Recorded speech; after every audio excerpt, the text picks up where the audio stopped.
नमस्कार दोस्तों, मैं अनूप कुमार एक बार फिर से आपके सामने प्रस्तुत हूँ।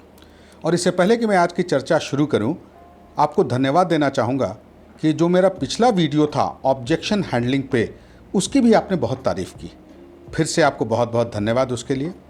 और एक चीज़ और मैं आपको बताना चाहूँगा कि कमेंट सेक्शन में बहुत से लोगों ने ये लिखा कि अगला वीडियो मैं तैयार करूँ, कैसे अपनी टीम में एक नए मेंबर को हम इंडक्ट करें सक्सेसफुली। इस पे जैसे मैं आपको बताऊं, अगर सेल्स टीम मैनेजर्स की बात करें या जो टीम को मैनेज करते हैं टीम लीडर्स उनकी बात करें, या फिर LIC के CLIAs की बात करें, सीनियर बिजनेस एसोसिएट्स की बात करें, डेवलपमेंट ऑफिसर्स की बात करें, यानी वो तमाम लोग जो अपने अंडर एक टीम रखते हैं और उस टीम के मेंबर्स को मार्केट में भेजते हैं, उनके लिए मैं एक वीडियो बनाऊं जिसमें ये हो कि किसी नए मेंबर को कैसे अपनी टीम में शामिल किया जाए सक्सेसफुली, ताकि वो नया मेंबर जोश खरोश और उत्साह के साथ काम कर सके। तो इस विषय में दोस्तों मैंने एक प्रेजेंटेशन भी तैयार किया है और मैं आज उसी प्रेजेंटेशन पे आपसे चर्चा करूंगा। लेकिन सबसे पहले मैं आपसे ये पूछना चाहूँगा कि जब भी हम अपनी टीम में किसी नए मेंबर को रिक्रूट करते हैं या इंडक्ट करते हैं तो हम कहते क्या है? नॉर्मली हम क्या कहते हैं कि हम तुमको एक जॉब दे रहे हैं, हम तुमको एक एम्प्लॉयमेंट दे रहे हैं और तुम यहाँ आओ, तुम्हारा बहुत अच्छा होगा। और उसके बाद हम बहुत हड़बड़ी में उसको बता देते हैं कि मित्र तुमको क्या क्या करना पड़ेगा, ये तुम्हारे लिए सेल्स मटेरियल है, ये तुम्हारे लिए जानकारी है, और अब तुम मार्केट में जाओ, कस्टमर से मिलो और अपने काम को प्रारंभ करो। लेकिन दोस्तों, मैं थोड़ा सा इससे हट करके आपसे रिक्वेस्ट करना चाहूँगा। और सबसे पहली चीज़ जो मैं आपको कहना चाहूँगा वो है कि जब भी किसी नए मेंबर को अपनी टीम में इंडक्ट कीजिए या रिक्रूट कीजिए, तो सबसे पहले जिस पोजीशन को आप उसको ऑफर कर रहे हैं उस पोजीशन को इम्पॉर्टेंट बनाइए। उसको मत कहिए कि वो सेल्स पर्सन है तो वो सेल्स पर्सन ही, लेकिन उसके जॉब को आप इंपॉर्टेंट बनाइए। कहने का मतलब ये है कि जब तक उसके अंदर, उसके मन में एक प्राइड नहीं होगा अपने काम के प्रति, अपने पेशे के प्रति, तो उस काम को वो मन लगाकर नहीं करेगा। और इसीलिए जब भी उससे बात करें इंडक्शन के पहले तो 3-4 चीज़ें करें। सबसे पहली चीज़, जॉब मत ऑफर कीजिए, उसको अपॉर्चुनिटीज़ ऑफर कीजिए, अवसर, मौके। किस चीज़ के? सबसे पहला मौका कुछ अच्छा कमाने का, दूसरा मौका ग्रो करने का, अपने स्टेटस को आगे बढ़ाने का, और तीसरा मौका अपनी प्रॉस्पेरिटी, अपनी समृद्धि के लिए। और एक और चीज़ और ज़रूर बताएं उसको, क्योंकि देखिए हर सेल्स पर्सन के जॉब में, हर एजेंट के जॉब में, हर एडवाइज़र के जॉब में एक करियर होता है और करियर में ग्रोथ भी होता है। तो उसको ये जरूर बताएं कि हम तुमको एक करियर दे रहे हैं, इस करियर के तहत न सिर्फ तुम अपनी इनकम हासिल कर सकते हो, न सिर्फ अपना एक स्टेटस बना सकते हो, बल्कि अपने करियर को भी ग्रो कर सकते हो और आगे भी जा सकते हो। ये बहुत ही इंपॉर्टेंट है जब भी आप किसी मेंबर को इंडक्ट करें तब। उसके बाद जो कुछ बातें इंपॉर्टेंट हैं इंडक्शन से रिलेटेड, सबसे पहली चीज़, अगर आप किसी होल टाइम एडवाइज़र को रिक्रूट कर रहे हैं, इंडक्ट कर रहे हैं, तो ध्यान रहे उससे सिर्फ इनकम की बात कीजिए, क्योंकि वो होल टाइमर है, वो अपना पूरा का पूरा समय इसी पेशे में लगाएगा। तो उसको ये बताइए कि आपके लिए इनकम की जो सीमाएं हैं, इनफैक्ट उसकी कोई सीमा ही नहीं है, आप जितना चाहे उतना कमा सकते हैं, प्रोवाइडेड आप ज़्यादा मन लगा करके और ज़्यादा टाइम लगा करके इसमें काम करें। दूसरे तरह के जो एडवाइज़र होते हैं जिनको आप रिक्रूट करते हैं, वो पार्ट टाइमर भी होते हैं, कोई दिक्कत नहीं, पार्ट टाइमर को भी कीजिए। और दोनों के जो डोमिनेंट मोटिव होते हैं ना, वो अलग अलग होते हैं। जैसे मैंने कहा, होल टाइमर को बताइए तो उसकी इनकम के बारे में बताइए कि तुम बहुत इनकम कमा सकते हो। और अगर पार्ट टाइमर से आप बात कर रहे हैं तो पार्ट टाइमर को ये बताइए कि आपकी इनकम का ये एक एडिशनल सोर्स होगा, एक अतिरिक्त इनकम आपकी हो सकती है अगर आप इसको पार्ट टाइम में भी करेंगे तो, क्योंकि ये चीज़ें उनको अपील करेंगी। जैसा देवता वैसी पूजा, होल टाइमर को ज़्यादा से ज़्यादा इनकम और पार्ट टाइमर को एडिशनल सोर्स ऑफ इनकम, ये बहुत अपील करेगी। उसके बाद उनको ये भी बताइए कि आप जो मूल काम करेंगे सेल्स पर्सन का, सिर्फ उसी से इनकम नहीं होगी।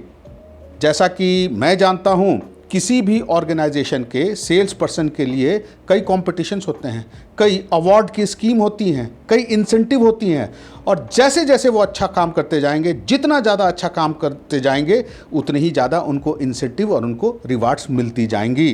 तो उनको ये भी बताइए कि आप इस पेशे के तहत कितना रिवॉर्ड पा सकते हैं, कितनी इंसेंटिव पा सकते हैं और कितना प्रोत्साहन पा सकते हैं। और इसके अलावा एक और चीज़ बोलिएगा कि सेल्स पर्सन का जॉब, एडवाइज़र का जॉब ऐसा होता है कि जब भी कोई सेल्स मटेरियलाइज करता है, जब वो सक्सेसफुल हो जाता है, तो बड़ी आत्मसंतुष्टि की अनुभूति होती है, जिसको अंग्रेजी में हम कहें सेल्फ फुलफिलमेंट की अनुभूति होती है, यानी एक सेंस ऑफ अचीवमेंट होता है। और ये भी एक बहुत बड़ी चीज़ है, किसी भी आदमी को अगर इमोशनल रूप से मोटिवेट करना है तो उसके अंदर सेल्फ फुलफिलमेंट की भावना का संचार करना बहुत ज़रूरी है। और ये उसको ज़रूर बताइए कि आप अपने सेल्स प्रोसेस में जब सक्सेसफुल होंगे तो आपके अंदर आत्मसंतुष्टि होगी और आप प्रोत्साहित होंगे और भी काम करने को। इसके बाद उनको ये भी बताइए कि आप उनको कैसे सपोर्ट करेंगे। देखिए, जब भी कोई एडवाइज़र आपकी टीम में इंडक्ट होता है, नया नया आता है, तो भाई तुरंत तो काम शुरू नहीं करेगा, तो आपको थोड़ा सपोर्ट प्रोवाइड करना पड़ेगा। तो आप उसको ये आश्वस्त कीजिए कि मैं तुम्हारे साथ खड़ा हूँ, और उसको ये जताइए कि आप उसे सपोर्ट करेंगे, उसकी पीठ थपथपाते रहिए, ये बहुत इंपॉर्टेंट है। और उसके अलावे ये भी बताइए कि आपकी कंपनी, जिस कंपनी के लिए आप काम करते हैं, जिस कंपनी के लिए वो काम करता है, उस कंपनी का भी सपोर्ट सिस्टम कितना बढ़िया, कितना पुख्ता, कितना रोबस्ट है। और अगर हो सके तो उस सेल्स पर्सन के सामने, यानी भावी सेल्स पर्सन के सामने, उसके इलाके के या उसके इलाके के आसपास के किसी अच्छे सेल्स पर्सन का उदाहरण जरूर दीजिए। आप उसको बता सकते हैं कि देखो, तुम्हारे शहर में या तुम्हारे गांव में या तुम्हारे पास वाले गांव में, तुम्हारे पास वाले शहर में ये सेल्स पर्सन है, ये एडवाइज़र है, इसने भी तुम्हारी ही तरह अपना करियर प्रारंभ किया था और आज देखो कहाँ से कहाँ पहुँच गया। और जब भी एडवाइज़र रिक्रूट करना हो तो सारे सेगमेंट्स को एक्सप्लोर कीजिए। सिर्फ अपने कंफर्ट जोन में मत ऑपरेट कीजिए कि मैं बस इसी इलाके से, मैं इसी गांव से एडवाइज़र रिक्रूट करूंगा। दोस्तों, अगर एडवाइज़र बनाना है, अगर अपनी टीम को बड़ा बनाना है, तो आपको सारे सेगमेंट को एक्सप्लोर करना पड़ेगा। और मैं एक उदाहरण देना चाहूँगा। आजकल सीनियर सिटीजन्स, बहुत से सीनियर सिटीजन्स हैं, और सीनियर सिटीजन्स भी कुछ करना चाहते हैं, लेकिन सीनियर सिटीजन्स ऐसा कुछ करना चाहते हैं जिनमें उनके लिए कोई बंधन न हो, और आप उन सीनियर सिटीजन्स को भी अपने एडवाइज़र के रूप में नियुक्त कर सकते हैं। इन एडिशन, लेडीज़ का सेगमेंट भी अभी तक अनएक्सप्लोर्ड है, क्योंकि कहा जाता है कि अगर लेडीज़ को कोई जिम्मेवारी दीजिए तो वो उस जिम्मेवारी का निर्वहन बखूबी करती हैं। तो दोस्तों, लेडीज़ को भी आप एडवाइज़र के रूप में, सेल्स पर्सन के रूप में रिक्रूट कर सकते हैं। इसके अलावा जो साल भर का जॉब रहेगा आपके लिए, क्योंकि आप रिक्रूटर हैं, एक टीम मैनेजर हैं, हमेशा आपको करते रहना पड़ेगा, वो है सबसे पहली चीज़, आपको लीड्स आपको सीख करना पड़ेगा अपने एग्जिस्टिंग एडवाइज़र से, अपने एग्जिस्टिंग एजेंट से, अपने एग्जिस्टिंग सेल्स पर्सन से, उसके अलावा अपने पास पड़ोस से, उसके अलावा आपके जो जान पहचान के लोग हैं उनसे लीड लीजिए। अगली चीज़, पब्लिक रिलेशंस, मतलब अपना लोगों से संबंध ज़बरदस्त रखिए। देखिए, पब्लिसिटी एक चीज़ होती है, पब्लिसिटी बड़ी अच्छी चीज़ होती है। चलिए, हमने अपनी पब्लिसिटी की, हमने अपने आप को प्रोजेक्ट किया लोगों के सामने, लेकिन पब्लिसिटी से भी बेहतर मैं मानता हूँ पब्लिक रिलेशंस को। लोगों से आपके संपर्क कैसे हैं, क्योंकि लोगों से जो संपर्क हैं उसको अंग्रेजी में आजकल कहते हैं नेटवर्किंग। नेटवर्किंग बड़ी इंपॉर्टेंट होती है, क्योंकि इस नेटवर्किंग के माध्यम से भी आपको बहुत से लीड्स मिलते हैं। फिर एक और चीज़ करनी पड़ेगी आपको, अगर आपको एडवाइज़र ज़्यादा से ज़्यादा संख्या में रिक्रूट करना है तो उसको कहते हैं WOM पब्लिसिटी। और अगर WOM का फुल फॉर्म देखें तो इसका मतलब है वर्ड ऑफ माउथ पब्लिसिटी। मतलब आपके शब्द, जो आपके मुंह से आपके शब्द निकलते हैं, जो बात निकलती है वो निकले, उसके माध्यम से भी पब्लिसिटी हो, क्योंकि बात जब निकलेगी तो बात दूर तलक जाएगी। आप बात करेंगे, कोई दूसरा भी बात करेगा, कोई तीसरा भी बात करेगा, और आपकी बात आगे तक जाएगी और आपको लीड्स मिलेंगे। लोग जानेंगे कि यस, ये हैं जिनके तहत हम काम कर सकते हैं, जिनके साथ हम काम कर सकते हैं सेल्स पर्सन और एडवाइज़र के रूप में। उसके बाद अगर किसी प्रॉस्पेक्टिव एडवाइज़र के पास जाइए और उसको आप रिक्रूट करने की बात कर रहे हों, तो कोशिश कीजिए कि जो भी बात हो उसके परिवार के सामने बात हो। जब भी आप बात करेंगे, जैसे मैंने शुरू में कहा था कि आप उसको ये बताइए कि आप उसको एक करियर दे रहे हैं, आप उसको ये बताइए कि आप उसको एक अपॉर्चुनिटी दे रहे हैं जिसके तहत वो अपनी आय को, अपनी इनकम को बढ़ा सकता है। तो इन सब बातों को अगर आप उसके परिवार के सदस्यों के सामने करेंगे ना, तो उसको ज़्यादा हिट करेगी। और जो इन्वॉल्वमेंट होगा वो इन्वॉल्वमेंट सिर्फ उस प्रॉस्पेक्टिव एडवाइज़र का नहीं होगा, बल्कि उसके परिवार के सदस्यों का भी होगा। और एक और चीज़ जो आप करें, जब भी किसी एडवाइज़र के पास जाएं तो स्टोरी टेलिंग ज़रूर करें। Bye story telling I mean किसी अच्छे एडवाइज़र के बारे में बताना कि उसने अपना करियर शुरू किया, आज से 10 साल 12 साल पहले उसने अपना करियर शुरू किया, वो भी आप सरीखा बिल्कुल नया था, लेकिन वो पूरी लगन से काम करता रहा और आज वो इस मुकाम पर पहुंच गया। और ये स्टोरी टेलिंग बहुत प्रभावी होगी उसके सामने और ख़ास करके उसके परिवार के सदस्यों के सामने। उसके बाद एक और सजेशन मैं आपको दूं। देखिए दोस्तों, आप हैं टीम मैनेजर, आप हैं एक लीडर जो एक टीम को मैनेज करते हैं इस तरह से ताकि आपकी टीम की जो प्रोडक्टिविटी हो वो बहुत हो। और टीम की प्रोडक्टिविटी कब होती है ज़्यादा? दो चीज़ों से। सबसे पहली चीज़, जब टीम के हर मेंबर की इंडिविजुअल प्रोडक्टिविटी ज़्यादा हो, और एक और चीज़, जब टीम में मेंबर ज़्यादा हों। तो यानी आपको अपनी टीम को बड़ा बनाना है, आपको अपनी टीम को एक्सपैंड करना है। और एक टीम मैनेजर की टीम को मैं ये कहता हूँ कि उसकी टीम बलून की तरह होती है, उसमें हवा भरते जाइए। बलून जितना फूलेगा उतना ही अच्छा होगा। और अगर आपको ऐसा लगता है कि उस बलून में पूरी हवा भर गई तो कोई प्रॉब्लम नहीं, बाज़ार से दूसरा बलून लाइए, एक बड़ा बलून लाइए। आजकल बहुत बड़े बड़े बलून बनते हैं और उस बलून में हवा भरिए। कहने का मतलब कि अपनी टीम को विस्तारित करते रहिए, एक्सपैंड करते रहिए। अब अगर हम ये सोचें कि चलिए हमने किसी को रिक्रूट कर लिया, कोई एडवाइज़र हमारा सेल्स पर्सन रिक्रूट हो गया, अब क्या करना है? अब उसको स्टार्ट करवाना है, उसको शुरू करना है।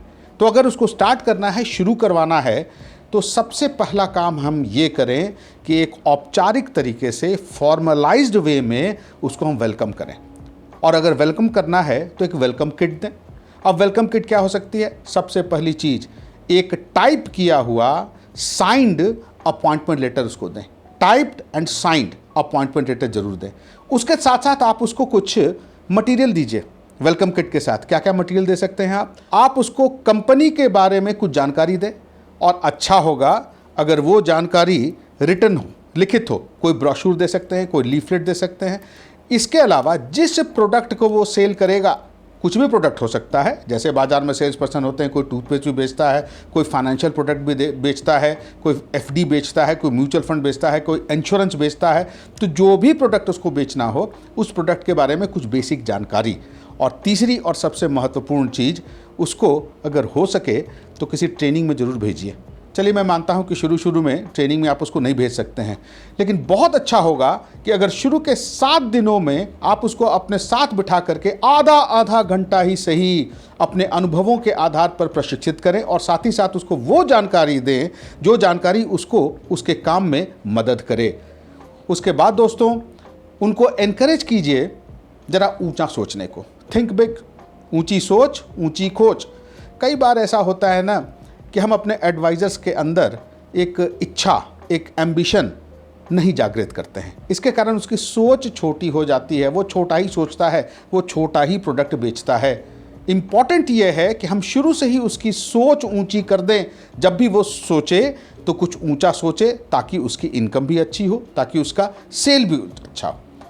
और उसके बाद उसके परफॉर्मेंस की अगर हम बात करें, पहले कहा करते थे कि अपने परफॉर्मेंस को बढ़ाओ और बढ़ाओ और बढ़ाओ। अच्छी बात है, परफॉर्मेंस को बढ़ाना चाहिए, लेकिन दोस्तों मैं एक चीज़ कहूँगा कि परफॉर्मेंस को बढ़ाने के लिए एडिशन का फॉर्मूला मत अपनाइए। परफॉर्मेंस को बढ़ाने के लिए मल्टीप्लिकेशन का फॉर्मूला अपनाइए। जैसे किसी को ये कहिए कि अच्छा तुमने 2 किया था, अब तुम 4 करो। मल्टीप्लिकेशन, 2 का 2, 2 × 2 4, 4 किया। अब उसको ये मत कहिए कि अच्छा तुमने 4 किया, अब 2 और करो, 6 करो। नहीं, कहिए 4 किया, अब 4 दूनी 8, 8 करो। ये मल्टीप्लिकेशन ऑफ परफॉर्मेंस आज के समय में आवश्यकता इसी की, और ख़ास करके अगर आप होल टाइमर एडवाइज़र से बात कर रहे हैं तो। और एक चीज़ और इसके बाद मैं कहना चाहूँगा, रोल रिहर्सल जरूर करवाइए उससे। रोल रिहर्सल एकदम रॉ उसको मार्केट में मत भेजिए। ऐसा नहीं कि किसी कस्टमर के पास गया और उसका पहला एक्सपीरियंस ही ऐसा रहा कि उसका कॉन्फिडेंस कम हो गया।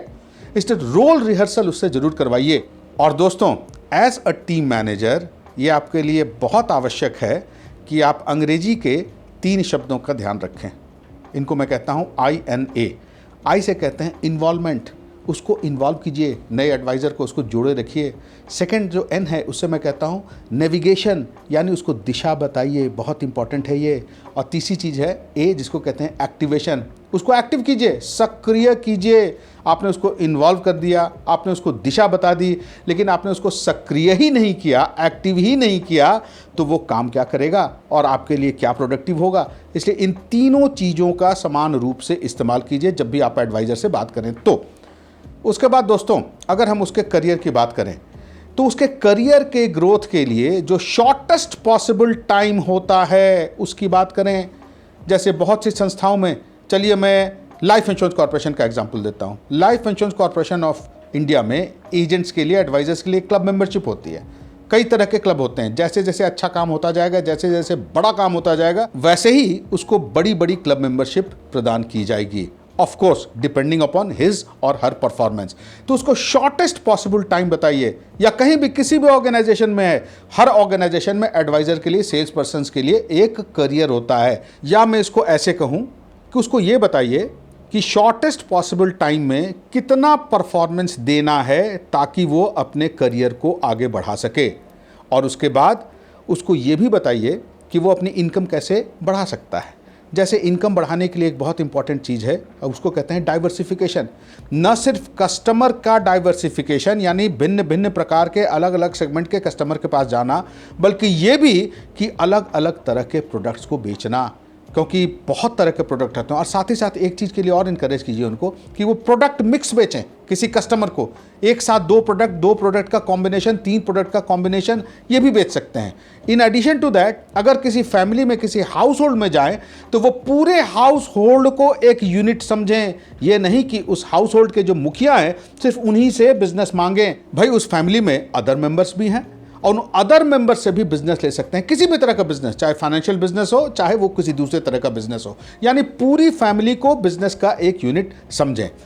और नेक्स्ट सजेशन दोस्तों, एनकरेज जरूर कीजिए उनको, एनकरेज जरूर कीजिए। कई बार होता है कि जब हमारा कोई एडवाइज़र अपना रिजल्ट लेके आता है तब हम उसको एनकरेज करते हैं, तब हम उसकी पीठ थपथपाते हैं। दोस्तों, कभी कभी उसकी कोशिशों पर भी उसकी पीठ थपथपाइए। अगर किसी एडवाइज़र ने ईमानदार कोशिश की तब भी उसको रिजल्ट नहीं मिला, लेकिन वो कोशिश कर रहा है ईमानदारी से, तो उसकी पीठ जरूर थपथपाइए, क्योंकि यही सारी कोशिशें उसको रिजल्ट देंगी। आज नहीं तो कल रिजल्ट देंगी। लेकिन अगर आप उसको ये कहें कि भाई अपनी कोशिश को और बढ़ाओ, अपनी कोशिश को देखो, अपनी कोशिश को एनालाइज करो, कहीं तुम्हारी कोशिश गलत तो नहीं है, तो थोड़ा सा वो डिस्करेज्ड हो जाएगा। करने दीजिए कोशिश। देखिए, काम को काम सिखाता है, वो खुद सीखेगा। बस आपका काम है कि अगर वो कोशिश कर रहा है तो उसकी पीठ थपथपाइए और उसकी कोशिश की सराहना कीजिए। एक सजेशन और दोस्तों, अभी मैंने कहा कि आपकी टीम जितनी बड़ी होगी उतना ही अच्छा होगा। तो जब टीम बड़ी होती है ना, तो टीम के अंदर भी एक कंपटीशन होना चाहिए। और इसके लिए मैं आपको ये सजेस्ट करूँगा कि हर महीने अपनी टीम की एक मीटिंग ज़रूर करें। बुलाएं, लोगों को बुलाएं, जितने लोग आते हैं, और उस मीटिंग में आप अपनी टीम के किसी रोल मॉडल सेल्स पर्सन से कुछ बोलने को कहें। क्योंकि अगर रोल मॉडल सेल्स पर्सन है तो जाहिर है उसने अच्छा काम किया है, तो वो बाकी लोगों को ये बताए कि वो कौन से उन तरीकों को अपनाता है जिसके माध्यम से वो अच्छा काम करता है और अच्छा रिजल्ट देता है। क्योंकि अगर उन्हीं के बीच का कोई आदमी उनसे ये बात करेगा कि वो सक्सेसफुल कैसे हुआ, तो वो चीज़ ज़्यादा हिट करेगी बाकी लोगों में। इसलिए मीटिंग जरूर कीजिए, हर महीने एक मीटिंग अपने एडवाइजर्स की कीजिए। नेक्स्ट सजेशन है दोस्तों, अगर ये मीटिंग होती है तो इस मीटिंग में कुछ अच्छे कार्यकर्ताओं को फेलिसिटेट जरूर कीजिए। कुछ फूल दीजिए, कुछ गुलदस्ते दीजिए, कुछ माला पहनाइए और उनके लिए तालियां जरूर बजाइए। और अगर हो सके तो कभी कभी उनके घर जा कर के उनके फैमिली मेम्बर्स के सामने भी उस अच्छे एडवाइज़र को फेलिसिटेट कीजिए। उनके फैमिली मेम्बर्स के सामने उसको हो सके तो फूलों का गुच्छा दे दीजिए या कुछ मिठाई दे दीजिए, कुछ दे दीजिए, ताकि उसकी फैमिली भी देख सके कि उनके परिवार का एक सदस्य कितना अच्छा काम करता है और अपने अच्छे कामों की बदौलत आज ये प्रशंसा पा रहा है। और जब भी अपने एडवाइज़र्स को आप मार्गदर्शन दें तो एक चीज़ ध्यान में रखिएगा, अपने दिल से और अपने दिमाग से, दोनों से मार्गदर्शन दें। अगर सिर्फ दिल से देंगे तो आप बहुत सॉफ्ट हो जाएंगे, काम नहीं करवा पाएंगे। और अगर सिर्फ दिमाग से देंगे तो आप बिल्कुल मैकेनिकल हो जाएंगे, यांत्रिक हो जाएंगे। सो दोनों का संगम होना चाहिए ताकि काम भी चले और साथ ही साथ उसकी भावनाओं को भी कद्र हो। और उनको ये बोलिए कि अपने कार्यों के, अपने कामों के लेखा जोखा के लिए एक लॉग बुक मेंटेन करें। कुछ नहीं करना है, एक छोटा सा एक डायरी खोलें और डायरी के एक पेज को, एक दिन को डेडिकेट करें और उस लॉग बुक में ये लिखें कि आज वो कितने कस्टमर से मिले। उस लॉग बुक में वो ये लिखें कि आज उनकी फील्ड मूवमेंट कितनी हुई और उस लॉग बुक में ये लिखें कि आज वो कितने कस्टमर से मिल करके संतुष्ट हुए कि उनसे बिजनेस मिल सकता है। और इस लॉग बुक को एवरीडे मेंटेन कीजिए, ये उनको सलाह अवश्य दीजिए। नेक्स्ट सजेशन दोस्तों, अपनी टीम का एक थीम बनाइए। देखिए, मैं आपको आज़ादी की लड़ाई की ओर ले चलता हूँ। नेताजी सुभाष चंद्र बोस, उन्होंने क्या नारा दिया था? तुम मुझे खून दो, मैं तुम्हें आज़ादी दूंगा। और देखिए नारा कैसा था, तुम मुझे खून दो। उन्होंने खून देने की बात कही थी, लेकिन साथ साथ ये कहा था कि मैं तुम्हें आज़ादी दूंगा। और उनके इसी नारे पर हजारों लोग, लाखों लोग उनके पीछे चल पड़े। तो अपनी टीम का एक थीम होना चाहिए। आप कुछ भी बना सकते हैं इसमें टीम का। ये बना सकते हैं कि in 2021-22 our team will be number 1 team, our team will, कुछ भी, जो भी थीम जो लोगों को अपील करे। और पूरे साल भर उस थीम को आप जरूर चलाइए। अगले साल एक नई थीम बनाइए। और एक महत्वपूर्ण बात, आपके हर टीम के मेंबर में, हालांकि मैं इसके बारे में पहले भी बोल चुका हूं लेकिन फिर से बोलना चाहूँगा, अगर एक ड्रीम नहीं है उसके अंदर तो फिर वो आगे नहीं बढ़ेगा, क्योंकि वो ठहर जाएगा।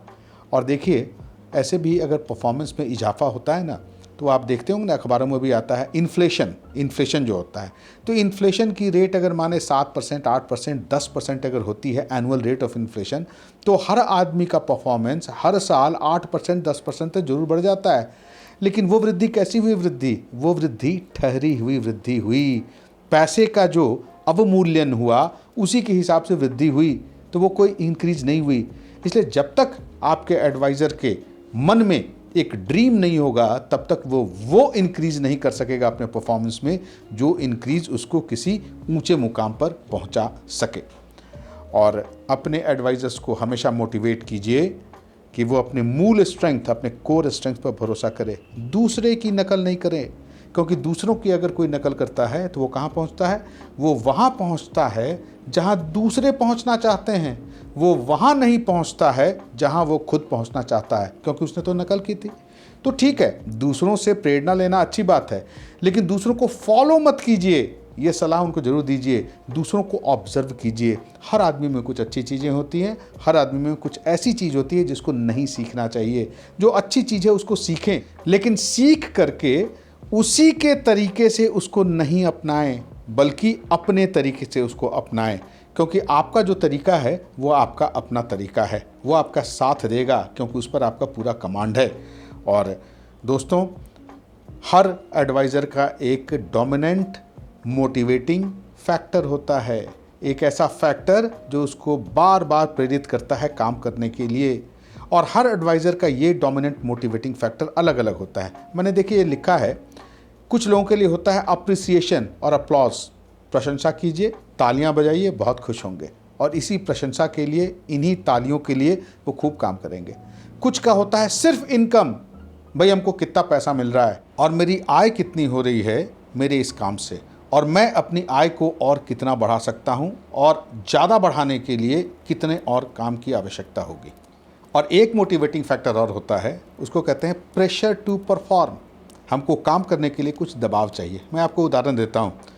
हम कभी रेलवे स्टेशन पर जाते हैं, हमें अगर कोई लंबी दूरी की एक्सप्रेस या मेल ट्रेन पकड़नी है, और जिस स्टेशन पर हम हैं, जिस प्लेटफॉर्म पर हम हैं, उसी प्लेटफॉर्म पर वो ट्रेन आती है और वो ट्रेन 5 से 10 मिनट तक रुकती है, तो हम आराम से, जब वो ट्रेन आती है तो उसके कोच में, उसकी बोगी में हम आराम से सवार होते हैं।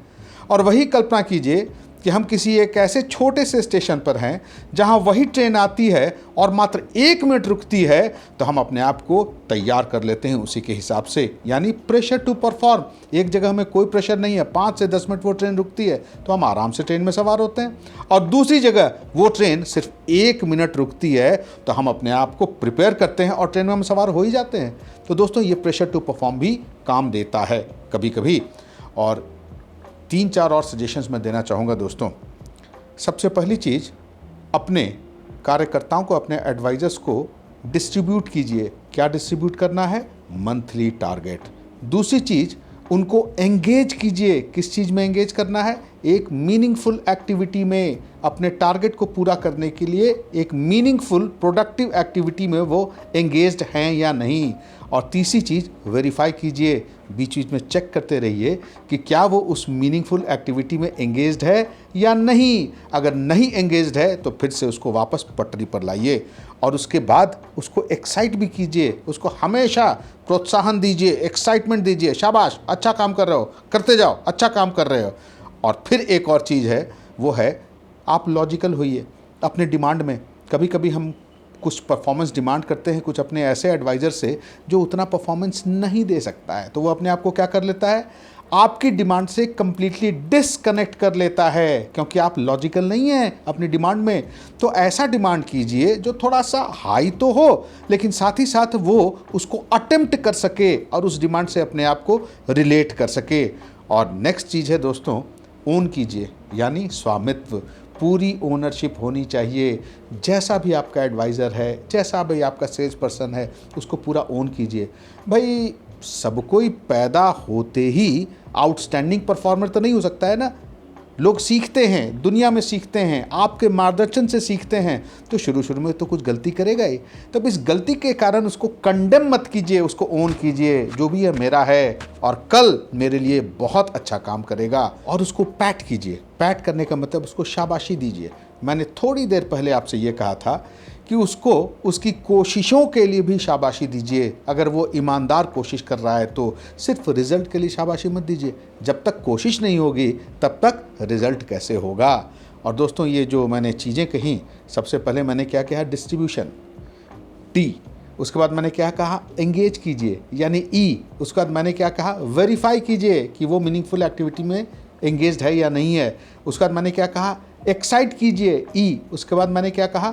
अपनी डिमांड में लॉजिकल होइए। उसके बाद मैंने क्या कहा? ओन कीजिए, यानी ओ। और उसके बाद मैंने क्या कहा? पैट कीजिए, यानी शाबाशी दीजिए।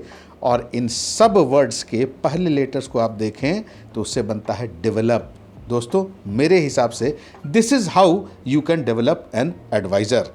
और दोस्तों, लास्टली आपसे मैं कहना चाहूँगा, अपने एडवाइज़र के लिए, अपने सेल्स पर्सन के लिए, अपने एजेंट के लिए हमेशा एक टीचर रहिए, एक शिक्षक, और उसको पाठ पढ़ाइए। किस चीज़ का पाठ पढ़ाइए? Lessons of continuity, lessons of consistency, lessons of patience और lessons of positivity and hope. और मैं समझता हूँ दोस्तों कि आज मैंने आपसे जो शेयर किया वो प्रभावी अवश्य होगा। बहुत छोटी छोटी सी बातें थीं, लेकिन ये बातें प्रैक्टिकल थी। और मैं बार बार आपसे ये कहता हूँ कि मैं जो कुछ भी आपसे शेयर करूँगा उसका 90% मेरे अनुभवों पर आधारित होगा। और आज का जो प्रेजेंटेशन था वो भी मेरे अनुभवों पर आधारित था, क्योंकि हम कंफ्यूज नहीं करें। कोई बहुत बड़ी बात नहीं है टीम को मैनेज करना। हमको ये हमेशा ध्यान रखना है कि अगर हम अपनी टीम को अच्छी तरह से मैनेज करना चाहते हैं तो हमको अपनी टीम के मेंबर्स को अच्छी तरह से मैनेज करना पड़ेगा, क्योंकि ये आदमी ही वो शख्स है, ये आदमी ही वो रिसोर्स है जो सारी चीज़ों को संभव बनाता है। तो दोस्तों, इन्हीं शब्दों के साथ मैं आज के लिए आपसे विदा लेता हूं और अगली बार फिर से मैं एक वीडियो लेकर के आऊँगा। और जाहिर है ये वीडियो जो मैंने आज का बनाया, आपके फीडबैक पर, आपके कमेंट्स पर, आपके रिक्वेस्ट पर, आप अपने रिक्वेस्ट भेजिए। मैं कोशिश करूँगा कि आपकी अपेक्षाओं पर मैं खरा उतरूँ और मैं हर उस चीज़ को आपके सामने प्रेजेंट करूँ जिस चीज़ की आप डिमांड करते हैं। और दोस्तों, एक बार फिर से ये रिक्वेस्ट, मैं कोशिश करता हूँ, जैसा कि मैंने पहले कहा, कि आपके सामने कुछ ऐसा प्रेजेंट करूं जो आपको आपके काम में सहायता प्रदान कर सके। सो अगर आपको आज का मेरा ये वीडियो अच्छा लगा हो तो ज़रूर मेरे चैनल को सब्सक्राइब कीजिएगा। और साथ ही साथ आपके जो दोस्त हैं, आपके जो मित्र हैं, जो टीम मैनेजमेंट का काम करते हैं, उन तक भी हमारे इस वीडियो को पहुंचाइएगा, क्योंकि मुझे बहुत खुशी होगी अगर मेरे इस वीडियो से ज़्यादा लोग लाभान्वित हो सकें। तो तब तक के लिए बहुत बहुत धन्यवाद। नमस्कार, जय हिंद।